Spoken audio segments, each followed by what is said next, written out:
Kita akan memantau nilai tukar rupiah terhadap dolar Amerika Serikat. Rupiah kali ini terdepresiasi di level 14.312. Sepertinya memang sejumlah analis mengatakan sentimen eksternal diyakini akan menjadi penentu nasib rupiah pada perdagangan jelang akhir pekan. Salah satu yang dinantikan adalah rilis data ekonomi inflasi Amerika Serikat yang ternyata data inflasi USA tertinggi sejak 1982. Nasib rupiah akan ditentukan oleh dua hal. Pertama, pergerakan harga minyak dunia, kemudian apakah kembali dalam tren penurunan, serta adanya kembali data terkait dengan pelaku pasar yang menanti rilis data inflasi yang ternyata memang sangat buruk, hampir mencapai 7,9%, level tertinggi inflasi Amerika Serikat selama 40 tahun terakhir. Dengan data inflasi yang lebih tinggi akan ada ekspektasi kenaikan suku bunga acuan The Fed yang akan lebih agresif di bulan-bulan berikutnya. Lalu bagaimana dengan posisi IHSG pada perdagangan sesi pertama hari ini? Kami akan ajak Anda memantau posisi pembukaan. IHSG kembali terkoreksi di level 6.878, turun 0,65%. Pasar saham tanah air sepertinya masih dibayangi sentimen dari eksternal. Salah satunya adalah tensi geopolitik di Eropa. Pelaku pasar memandang optimistis kemungkinan akan ada potensi deeskalasi antara Rusia dan Ukraina. Pihak Ukraina telah memberi sinyal ingin mencari solusi diplomatik selama gencatan senjata. Selain itu, pasar saham juga masih dibayangi sentimen akan langkah kebijakan moneter yang akan diambil oleh Bank Sentral Amerika Serikat atau Federal Reserve.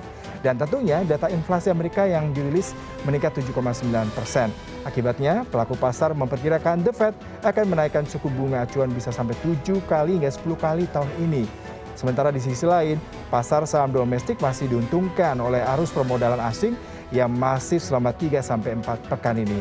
Imbas tensi geopolitik seharusnya minim bagi Indonesia mengingat data-data ekonomi Indonesia masih positif sejauh ini.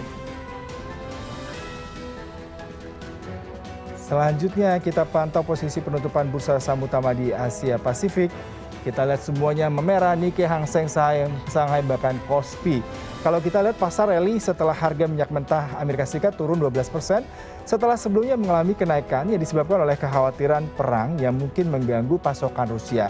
Investor mengamati ketegangan ini karena Rusia adalah pengekspor minyak global nomor 2 setelah Arab Saudi, serta pemasok nikel nomor 3 yang digunakan dalam pembuatan baterai mobil listrik dan baja tahan karat. Minyak mentah Brent, harga dasar untuk perdagangan minyak internasional, turun 13,2% dalam penurunan harian terbesar dalam hampir 2 tahun terakhir.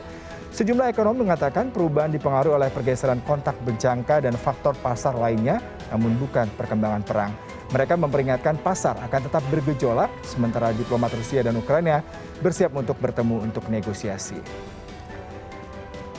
Kita beralih ke penutupan perdagangan bursa saham Eropa. Kita lihat Eropa seperti apa pada hari ini.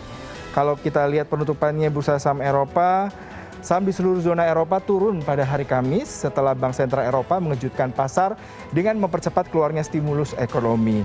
Bank Sentral Eropa atau ECB di awal sesi mengatakan akan berhenti memompa uang ke pasar keuangan musim panas ini, dan kebijakan ini membuka jalan bagi kenaikan suku bunga karena melonjaknya inflasi melebihi kekhawatiran tentang dampak dari invasi Rusia ke Ukraina.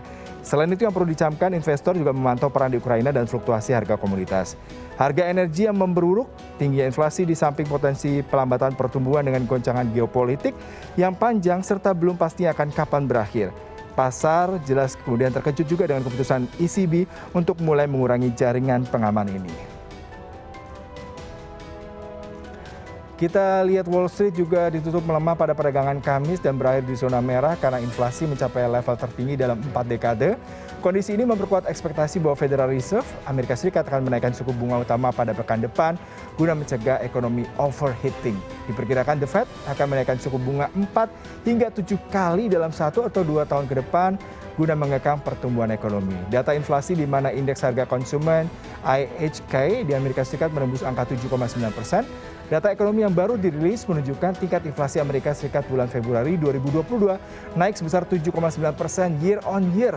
Persentase tersebut merupakan level tertinggi inflasi Amerika Serikat selama 40 tahun terakhir, alias sejak tahun 1982. Adapun level tersebut juga lebih tinggi jika dibandingkan dengan tingkat inflasi bulan Januari 2022 sebesar 7,5%. Kenaikan harga energi salah satu penyebab utama inflasi, dengan harga bensin melonjak 6,6% dalam 1 bulan.